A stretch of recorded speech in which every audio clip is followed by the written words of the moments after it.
Better ধান fun কিছু হালাইতে না, বৃষ্টিতে সব তলাই গেছে, কোনো রোদ্দুর নাই, কিছু নাই। 27 দিন আমার বৃষ্টিতে সব তলাই গেছে। এবার গো বিছে বেটা কহার বাজি, পানির অবস্থা তো বেশি, পানি ওই নদীর কূলে তো বাড়ি।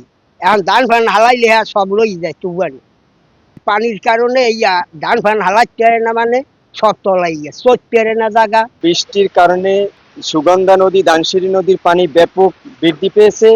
এই বৃদ্ধির কারণে আমাদের খেতে পানি ঢুকেছে। পানি ঢোকার কারণে আমরা কৃষকরা অনেক ক্ষতিগ্রস্ত, যেহেতু আমাদের বীজতলা ডুবে গেছে এবং ধান যা ফালাইছিলাম সব ভাসে গেছে। আমাদের এই ঘরদুয়ার ভেঙে গেছে, তাই নতুন বাড়ি করছি, তাও ঝুঁকিপূর্ণের ভিতরে আছে।